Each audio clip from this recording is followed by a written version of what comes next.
Hey everyone, it's Charlene. Thank you so much for joining me today. For a fun change of pace, I've decided to make some fun fold cards using pattern paper.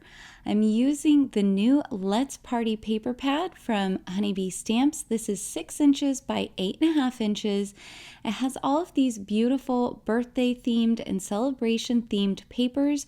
You can see here they are absolutely gorgeous, and I've created a template that I'm going to share with you, showing you how to create 6 A2 sized fun fold cards. Now, all of these coordinate really well together. You can see the back side here works really well, so let's get started.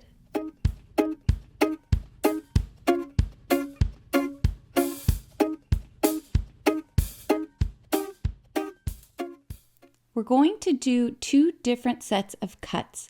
One set is going to happen on 6 of the papers, and one set will happen on just the remaining 1 paper. We'll start with the single sheet that you're going to do a set of cuts to. And you're going to begin by cutting a 1/2 inch off of the edge. Then we'll cut this piece to 2 3/4 inches. Now we have 2 pieces that are 2 3/4 inch wide. And then we're going to cut these in the other direction at 2 3/4 inches. That way we'll have 2 3/4 inch squares. Now we have 6 2 3/4 inch squares. I'll set these aside. For the second set of cuts, we're going to do the cuts to the remaining 6 sheets of paper. I'll show you one. We're going to cut this first sheet to 5 1/4 inches. Then we'll rotate the sheet and we'll cut it at 4 inches. Next, we'll cut from the remainder a 3-inch piece. So we end up with 2 pieces. The first is 3 inches by 5 1/4 inches, and the second is 4 inches by 5 1/4 inches. Now I'll repeat this for the remaining pattern papers. To create the bases for your cards, you'll want to cut 6 pieces of solid cardstock. I'm using 80-pound Neenah, but you could use any colored cardstock for this. You'll start by cutting 3 1/2 inches off of the edge of your paper. Now you're left with an 8 1/2 inch sheet that is 7 1/2 inches tall. You're going to want to cut this to 5 1/2 inches. This creates a piece that is 5 1/2 inches by 7 1/2 inches. So you'll set this one aside, and now you can cut your second piece. For this piece, we just need to cut 1/2 inch off of it.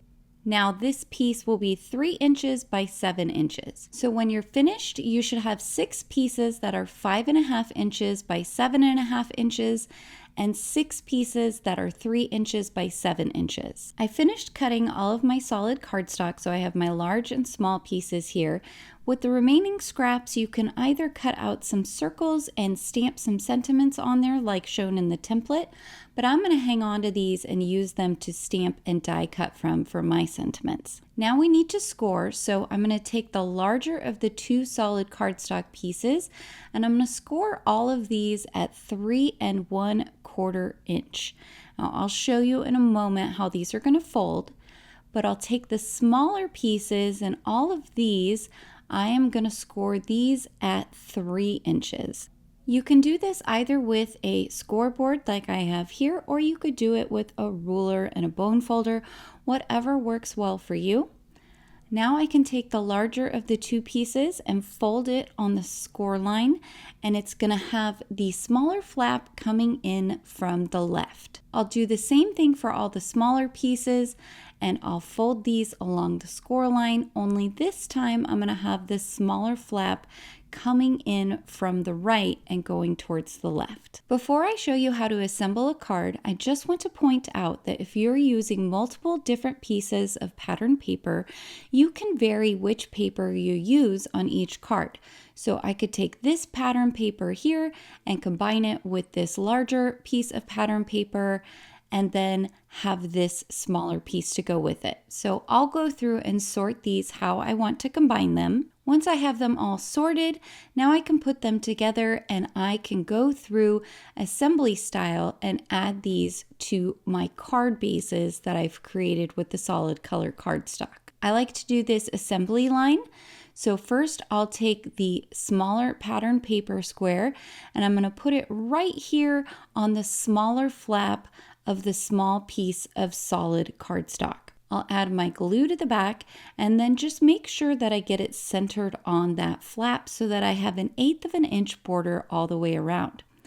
For the next largest piece, I'm going to put it on the left hand flap of the larger solid piece of cardstock.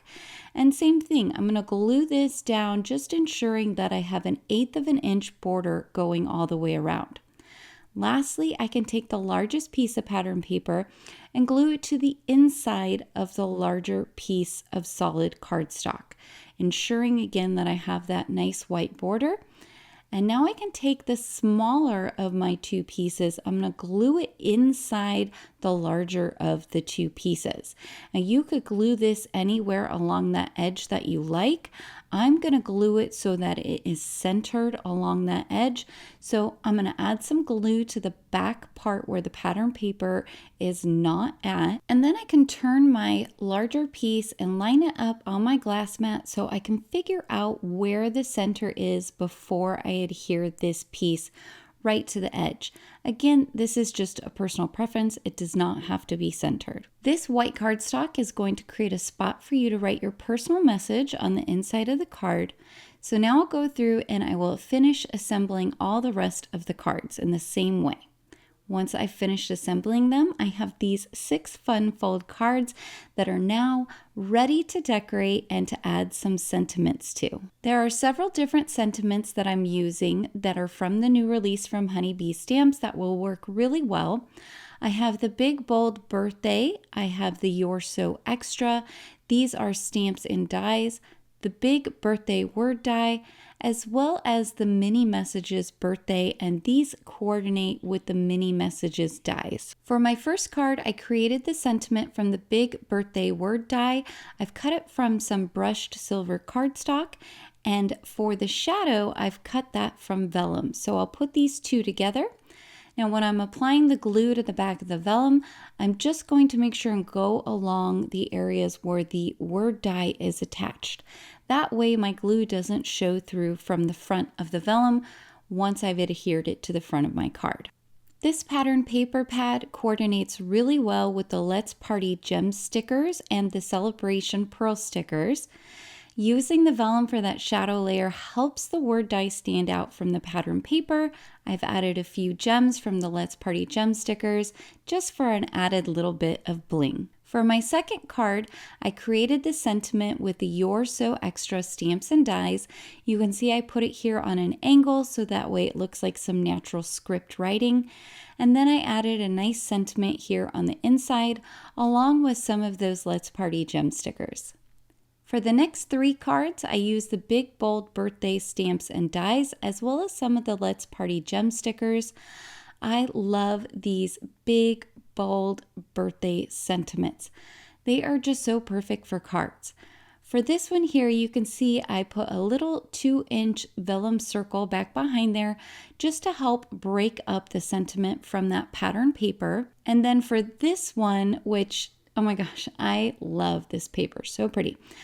I went ahead and I just brought in a square of some light blue cardstock and I glued that right on top of the pattern paper square because I really wanted the sentiment to pop right here. For our last card to dress things up, I'm going to use the Lovely Layers Cupcakes and More. I'm going to create a cupcake here that's layered to put on the front of my card. So I'll add my cupcake here to the center using some liquid glue. And then I can add my Make-A-Wish sentiment from the Big Bold Birthday right over the top of my cupcake. I added a few of the Let's Party Gem stickers just to finish off this cute card. Here are all 6 of the fun fold cards that I created using the 6-inch by 8.5-inch pattern paper from Honeybee Stamps. I do have a link down below in the description to the template that I created for these cards so you can have that guide to use at home. I hope that you picked up some tips and tricks today. Please be sure to like and subscribe as well as hit that notification bell so that I can continue to bring you more crafty content in the future. Until next time, happy crafting!